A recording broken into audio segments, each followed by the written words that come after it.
एक समय मार्कंडे गोसाई, मार्कंडे ऋषि जी बंगाल की खाड़ी में तपस्या कर रहे थे। अपनात्मा जिसने जैसा ज्ञान है वो उसी को श्रेष्ठ मानता है। आप जी जिस भी पंथ में जाइए, उन पंथ से संबंधित अनुयायियों श्रद्धालुओं से बात कीजिए, वो कहेंगे हमारा जो मार्ग है वो सर्वश्रेष्ठ है। और ये सभी ऐसे ही मानकर वो संतुष्ट हैं। तो ऐसे ही मार्कंडे ऋषि जी ब्रह्म साधना करते थे, ब्रह्मलोक की। जैसे श्रीमद् देवी भागवत अर्थात दुर्गा पुराण में दुर्गा ने हिमालय से कहा कि हिमालय को बताया है, राजा हिमालय को, कि आप जी और मेरी भी पूजाएं छोड़ दो, सब पूजाएं त्याग दो, त्याग देनी चाहिए जिसने मोक्ष चाहिए, और वो ब्रह्म की पूजा करे। ओम उसका नाम है, ओम नाम उसका मंत्र है, ब्रह्म की साधना करे, वही सब कुछ है और वो ब्रह्मलोक में रहता है।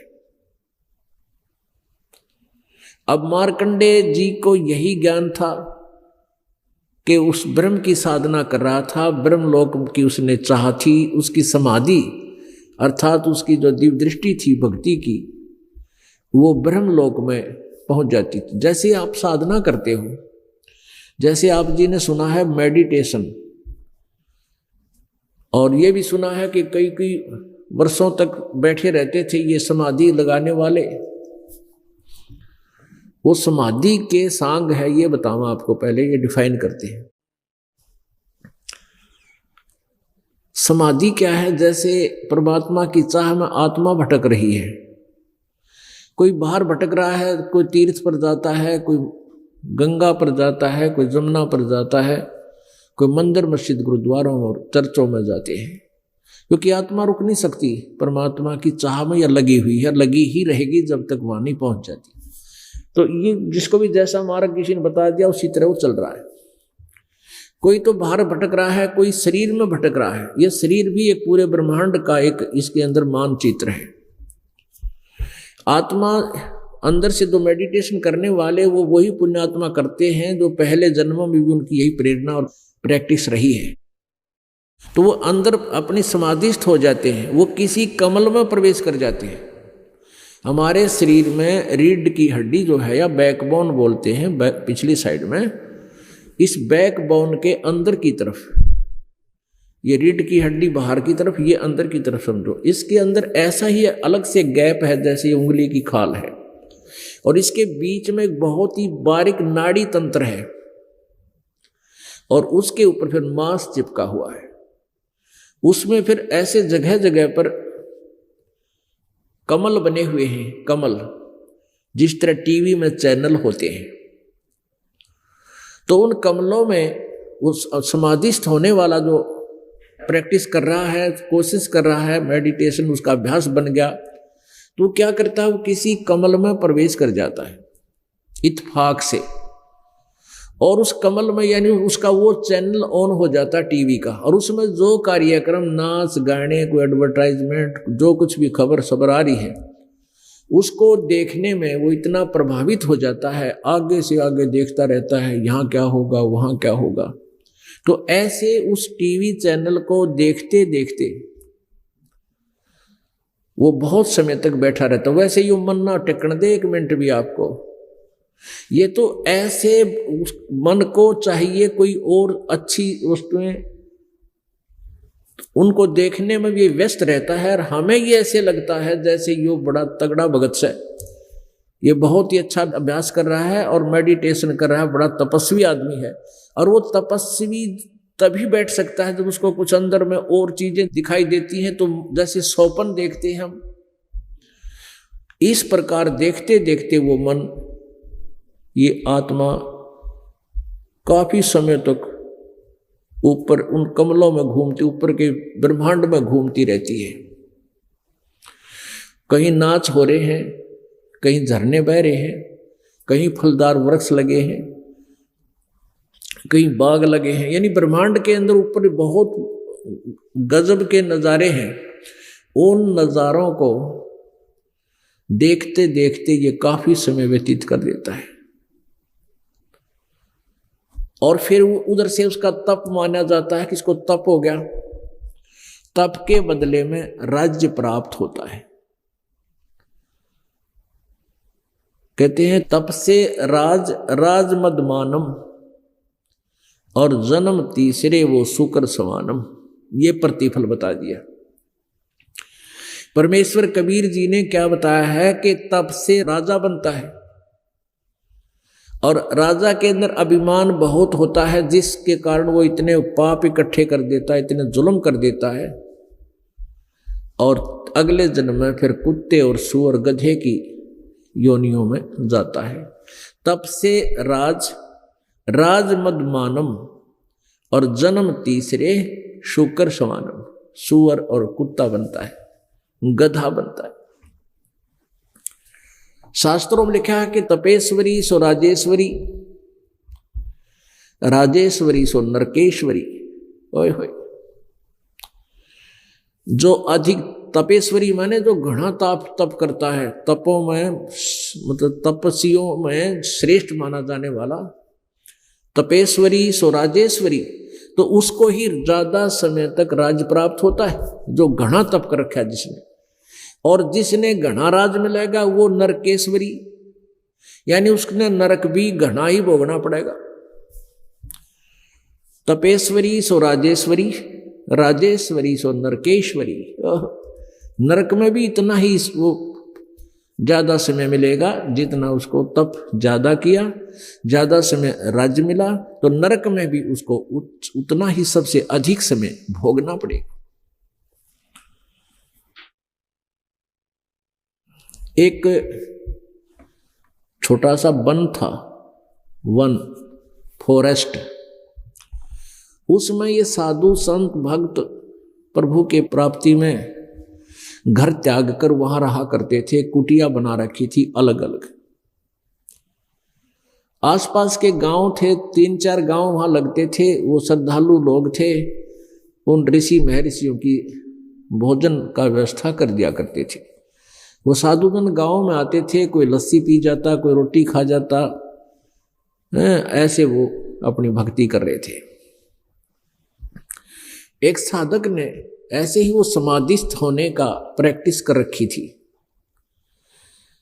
एक साधक तपस्वी छा पीने के लिए, छा यानी लस्सी पीने की इच्छा से अपने उस तपोवन से आया। एक माई थी, बुढ़िया वृद्धा, सुबह सुबह उसके दरवाजा खटखटाया, दरवाजा खोला कि आओ महाराज। कैसे आए? कि माई छा पिला, लस्सी पिला।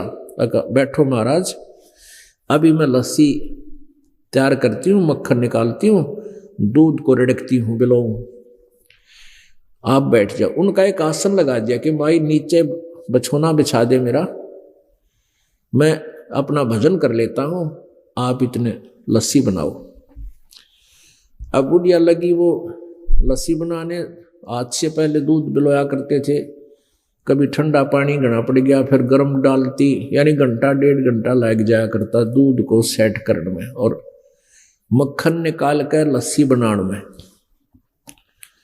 तो उधर से वो बैठ गया समाधि ला के। उसने सोचा चल इतनी थोड़ी बहुत देर देख सिनेमा अंदर का। समाधि का अर्थ यही होता है अंदर का सिनेमा देखना। अब उसका अभ्यास हो रहा था, सेकंडों में गया अंदर और पहुंच गया उसी सिनेमा हॉल में।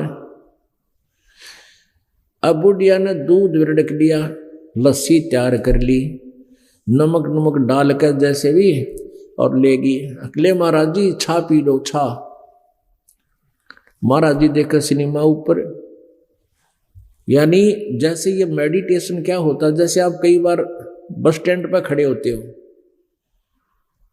और किसी से बातें कर रहे हो, या आपका ध्यान कोई और किसी बात में सोचने में लगा है, आपके पास से बस गुजर जाती है और साथ में टी टी भी कर जाती है और आपको पता भी कोई ना के गया साथ में, मेरे पास से निकल क्या गया। थोड़ी बहुत आवाज़ भी सुनती है पर ध्यान नहीं उधर जाता के जा रहा है कहीं, वो क्योंकि वो उन विचारों में मेडिटेशन है, उसका ध्यान है कहीं और गया हुआ है। तो ऐसे बुढ़िया ने कई आवाज लगाई, ना बोला। तो माई ने सोची अपनी भक्ति करता होगा, 10 मिनट पाछे उठ लेगा।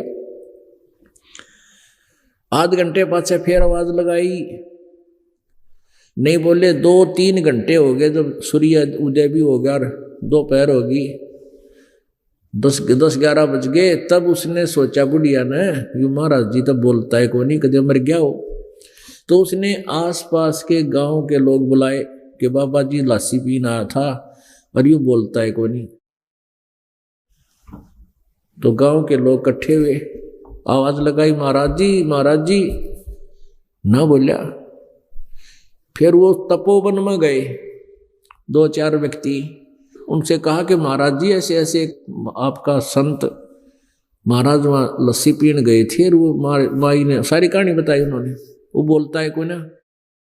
तो उनमें 2-3 जने आए, उन्होंने भी क्रिया की, उनको छेड़ा छाड़ी की, हाथ पैर लगाए, ना उठा।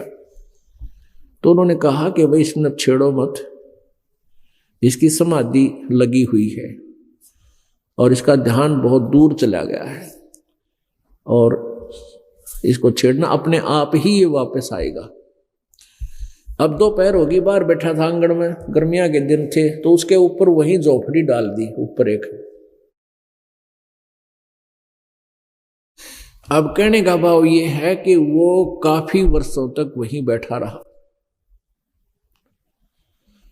वह बुढ़िया मर गई, उसका आगे पाछे कोई था कोई ना, एक कच्चा सा मकान में रहा करती थी। फिर वो मकान ना संभलने कारण वो मकान गिरा, और तपस्वी का गोदी में लगी ईंट, और जब उठा नो करके, और उठते नो बोला, ले माई छा।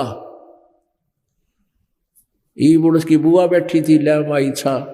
अब कहते हैं तपस्या भी करे और तपस्या साधना करे और उठ दे, फिर वह इच्छा मिटी ना चाह, इतनी तपस्या की, उठ मूर्खा यूं कहे, ले माई छा। छाए खातिर बैठा था उड़े, परमात्मा पाने का अभ्यास कर रहा, तो मालिक का याद आना चाहिए। उठते वह छा, फिर याद उसका, फिर के धक्के खान गया था ऊपर। अब ये है ऐसी साधना, ये तपस्वी किया करते हैं, और जितनी देर वो वहां रहा बैठा, ये उसके तप में लिख देता ये काल। और फिर तप से राज मदमानम, और जन्म तीसरे शुक्र श्वानम। तो अब ये सारी क्रिया समझाने के लिए ये उदाहरण देना पड़ा। तो ये व्यर्थ है, कहने का भाव ये मेडिटेशन इस टाइप के व्यर्थ है, मोक्ष मार्ग नहीं है। ये काल के जाल में ही फंसे रहने का एक सुनियोजित षड्यंत्र काल द्वारा ही बनाया गया। जैसे आप सृष्टि रचना में सुनते हो, पढ़ा है, जब ब्रह्मा जी कमल के फूल पर काल ने बैठा दिया, इसको होश में ला दिया, इसको ये ही नहीं पता मैं कहाँ से आ गया, कौन मेरा पिता है, कौन मेरी माँ है, कहाँ से उत्पन्न हो गया मैं। तो उसमें आकाशवाणी की कि तप करो, सृष्टि करो। उसने सोचा सृष्टि क्या की करूं, फिर कहा तप करो। अब इसने 1000 वर्ष तक तप किया। जब 1000 वर्ष तक तप किया, जब आकाशवाणी हुई कि सृष्टि करो, और फिर बाद में ब्रह्मा जी को वेद प्राप्त हुए। वेद गॉड गिवन है, कबीर गॉड गिवन, कबीर परमेश्वर द्वारा दिए गए हैं। वो ब्रह्म को दिए थे इस काल को, इसने 5वां वेद छुपा दिया, सूक्ष्म वेद, और इन 4 वेदों को समुद्र में छुपा दिया। सागर मंथन के दौरान 4 वेद ब्रह्मा जी को प्राप्त हुए। ब्रह्मा जी ने फिर वेदों को पढ़ा, उसमें ब्रह्म को ही पूर्ण परमात्मा जान लिया, अब पर डिस्कस नहीं करके, और ओम नाम के जाप को उत्तम मंत्र मान के ओम नाम का जाप, और साथ में जो पहले काल ने आकाशवाणी की थी, वो परमात्मा की आकाशवाणी मानकर इस तप की बीमारी और लगा दी। तप करने का वेदों में कहीं भी प्रमाण नहीं है, और तप करना वेद शास्त्र विरुद्ध है, ये साधना नहीं करनी चाहिए, लेकिन ये काल ने लगा दी। तो ब्रह्मा जी ने वो आकाशवाणी परमात्मा की मानकर वो तप भी अपनी साधना में समा लिया। तप से सिद्धियां भी आ जाती हैं, और सिद्धियों से फिर ये बैटरी चार्ज हो जाती है। जैसे विष्णु जी के देवी पुराण में प्रथम स्कंद में 28-29 पृष्ठ पे ब्रह्मा जी ने देखा कि विष्णु जी तपस्या कर रहे हैं। फिर उनके उठने पर पूछा कि हे विष्णु जी, आप किसकी तपस्या करते हो? आप तो भगवान हो, देवेश्वर हो। तो विष्णु जी ने कहा कि मैं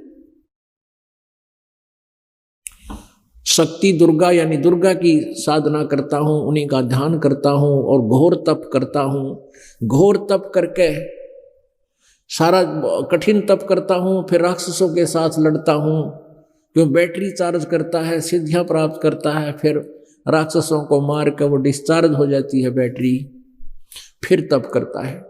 काल ने ऐसे उलझा रखा है पुण्य प्राणियों को। तो ऐसे इस मेडिटेशन से ये नहीं करनी चाहिए हमने जो ये साधक किया करते हैं। तो उस तप से क्या होता है? तप से राज्य प्राप्त होता है और राज्य पाकर फिर 84 लाख योनियों में, नरक में, पशु योनि को प्राप्त होता है। ऐसे एक मार्कंडेय ऋषि जी तपस्या कर रहे थे और तपस्या के 2 तरीके होते हैं। एक तो जिसका अभ्यास ज्यादा हो जाता है, आंखें खुली भी रहती हैं और उसका ध्यान मेडिटेशन अपने समाधि के दौरान, क्योंकि आंखें, बाहर की आंखें जब अंदर चली जाती है आत्मा, बाहर की आंखों को प्रयोग नहीं करती, वो अंदर ही अपने जो आत्मा की आंखें उन्हीं से देखती है।